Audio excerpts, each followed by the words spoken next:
There's nothing better than you.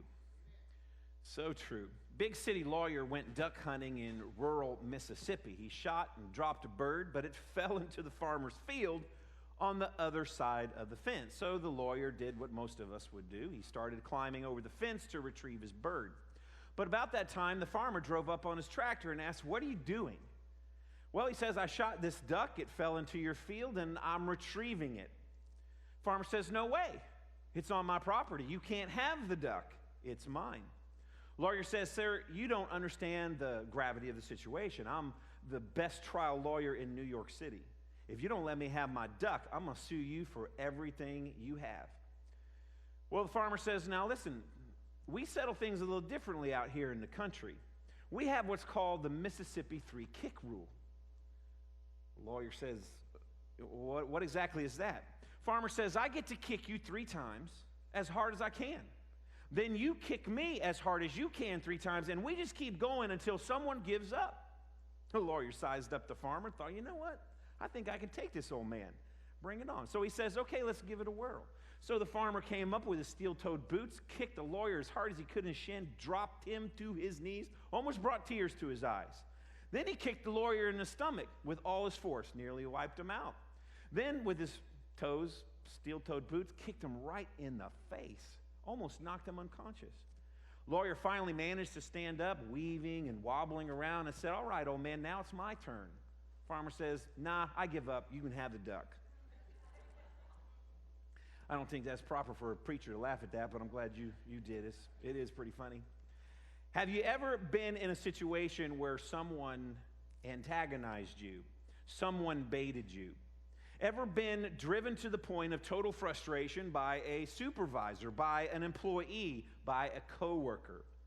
Whether you work at a restaurant, a factory, a school, an office, a church, home, sometimes the workplace is filled with labor pains. Today we'll discover God's perspective on how we should treat an employer, how we should treat employees, how we should treat coworkers. And the principles are great because they apply to all of our relationships, but of course we're in a work series, so we're going to make the application to our jobs. First question of the 3 that we need to ask and answer is, how should we treat our employers? And the answer is, we must respect them. Ephesians 6. "Slaves, obey your earthly masters with respect and fear, and with sincerity of heart, just as you would obey Christ. Obey them not only to win their favor when their eye is on you, but like slaves of Christ, doing the will of God from your heart. Serve wholeheartedly as if you were serving the Lord, not men, because you know that the Lord will reward everyone for whatever good he does, whether he is slave or free." Now, in the New Testament world, slavery was such an ingrained part of society and life, few ever contemplated the morality of it, whether it was right or wrong. It was just considered an economic and practical necessity of everyday living. When one nation conquered another, the conquered nation became the slaves of the conquerors.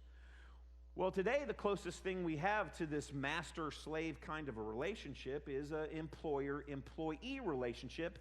And the great thing is, many of the Bible's principles are fully and completely transferable. Take, for instance, I want to share with you 4 ways that we can demonstrate respect to our employers. First, we need to keep our promises. Keep our promises. In Psalm 15, the question is asked, who may dwell in the Lord's sanctuary? In other words, who can dwell in his presence? And verse 4b gives one answer. It says, one who keeps an oath even when it hurts and does not change their mind. Now, it can be hard to find someone these days who will keep their word. A pro athlete signs a multi-million-dollar contract, has a great couple of years, and then announces, you know what, I'm not going back to the football field until my contract gets renegotiated. He didn't keep his promise. The divorce rate shows someone is not keeping their word. When a contractor underbids a job and then walks off of that job unfinished, he didn't keep his word. Or maybe a teenager stays up way too late Friday night and then calls in and doesn't show up for their job on Saturday. They didn't keep their promise. So one of the marks of respect in respecting our employers is keeping the promises that we make. Another one is meeting deadlines. Proverbs 18 says this, "One who is slack in his work is brother to one who destroys." That's a pretty serious verse. Missing deadlines without a reason cripples the work of the organization. Jobs aren't completed, schedules aren't interrupted, delays happen, people are delayed, the timing is thrown off, morale gets, put in the trash can, everyone suffers. So we need to hit our deadlines if we're going to demonstrate respect to our employers. But also, we need to work without supervision, which that Ephesians scripture that we read kind of details that. Maybe you've heard this statement, "Don't worry about that, the boss will never know." Well, for the Christian, the boss always knows is because the boss is always in. We work for Jesus, and he knows and he sees everything. But when it comes to our employer, we can work independently without our supervisor always having to check whether or not we've actually completed and done our job. Fourth, we need to control costs. Listen to Luke 16. "So if you have not been trustworthy in handling worldly wealth, who will trust you with true riches?" That's a great sentence. That is amazing what Jesus just said. He makes a comparison between worldly wealth and true riches. Boy, there's a sermon in there somewhere. "And if you have not been trustworthy with someone else's property, who will give you property of your own?" Now, as employees, we are managers. We're managing the assets of another. We're stewards. The money, the property, the equipment, it belongs to the company. It's not ours. In fact, if we want to chase it further, it belongs to the Lord because everything belongs to God. So our job, and when we go and we work for an employer, is to help control costs and kind of help them become profitable. So why, as Christians, do we do these things for our employer? Why should we be concerned about keeping our promises? Why should we be concerned about meeting deadlines or working without supervision or controlling costs? Because of 1 Timothy 6. "All who are under the yoke of slavery should consider their masters worthy of full respect, so that God's name and our teaching may not be slandered." We work as if Jesus is our boss because he is. We don't want to give Jesus a black eye, a bad name. We refuse to be lazy. We refuse to cut corners. We refuse to show up late or to leave early or take too long of a lunch break or, violate company policies so that the world sees our witness to God and his name. And in some respects, maybe even become a Christian too. So the second question is this: how are we to treat our employees? And the answer is we must respect our employees. Ephesians 6. "And masters, treat your slaves in the same way. Do not threaten them, since you know that he who is both their master and yours is in heaven, and there is no favoritism with him." Now, this one might catch us a little off guard. I mean, it's understandable that employees treat their managers with respect.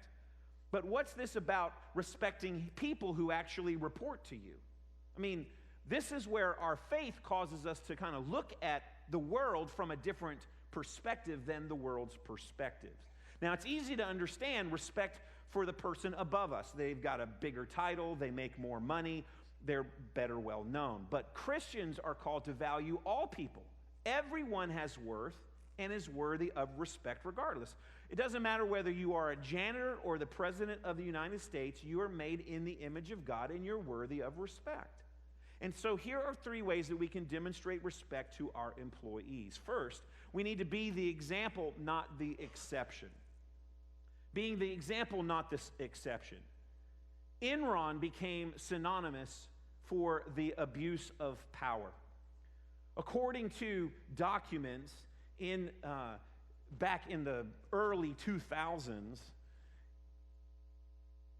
we actually can see the fact that those top executives actually made $164 million. And so what they were doing was they were refusing to pay their employees, and they were refusing to take care of their retirement obligations for those employees, and they just lined their own pockets, and we know what happened. What happened was the company went bankrupt. I believe it was in 2004. We got slide issues too, Eric. That's why I had to grab my notes right here, because there's a lot of good things that I want to say, and I don't want to miss it. Well, the second thing that we need to do is we need to treat our people fairly. Just go ahead and reboot the whole thing. We need to treat our people fairly. James 5:4, which you cannot see on the screen, but it says this: "Look, the wages you failed to pay the workmen who mowed your fields are crying out against you. The cries of the harvesters have reached the ears of the Lord Almighty." Now, this verse teaches us against withholding wages. It's not only illegal, it's immoral. But do you think that God really cares about the executives in a company who are milking that company at the expense of their employees to where their employees receive absolutely nothing? I think he is concerned about that. The third thing that we can do is we can encourage honesty. We need to find ways to reinforce what people are doing well and let them know that they are doing well. We don't want to be like the father whose son comes up to him and say, "Dad, let's play some darts. I'm going to throw," and you just say, "Wonderful." Okay, we don't want to be like that. Not everything is wonderful, and so we need to have honesty. Do you remember the time when Lucy put her, and I had this slide up here too that has this quote, but she puts her hand on her hip and she says this about Charlie Brown. She says, "Charlie Brown, you are a foul ball in the line drive of life. You are a miscue. You are 3 putts on the 18th green. You are a 7-10 split in the 10th frame. You are a missed free throw, a shanked 9-iron, and a called third strike." I mean, she didn't hold anything back when she just lit him up. Now, God holds employees accountable to have integrity, but God also holds employers accountable to have integrity and respect. So that kind of brings us to the third question. How are we to treat our coworkers? And what's amazing is the answer is exactly the same, with respect. Our guys are so good, they got it up and running. Here's the verse of Scripture. "Live in harmony with one another. Do not be proud, but be willing to associate with people of low position. Do not be conceited. Do not repay anyone evil for evil. Be careful to do what is right in the eyes of everybody. If it is possible, as far as it depends upon you, live at peace with everyone." So here are 4 ways that we can actually demonstrate respect to our coworkers. We need to be cooperative. Have you ever worked for a company where one department is working against another? There's one division who's working against another division. Same company, same team, should be the same goals, but they are working divided. It can happen in our schools, it can happen in our homes, it can happen in our churches, it can happen in our places of business. How much more could be, accomplished? How much better would our productivity be if we could just all work towards a common cause? And so one of the ways that we can demonstrate respect to our coworkers is to be cooperative. The second is to avoid pride. God calls us to be humble, but we usually don't really understand what that means. C.S. Lewis said, "Humility is not thinking less of yourselves. Humility is thinking of yourself less." And so we need to avoid pride. Third, we need to resist revenge. There's an old comedy episode. Now, this goes back not decades, but maybe generations, to Andy and Amos and Andy. There's an episode where Andy just keeps slapping Amos in the chest until one day Amos has endured enough, and he decided that he was going to fix Andy once and for all. So he showed a friend some explosives that he tied to his chest underneath his jacket. And he proudly announced, "The next time Andy slaps me on the chest, he's going to blow his hand off." Well, poor Amos hadn't really thought through the implications of getting revenge. Revenge is always more damaging to you than it is to the other person. So it needs to be resisted. Fourth, we need to seek peace. I'm convinced some employees, some family members, they just aren't happy unless something is brewing.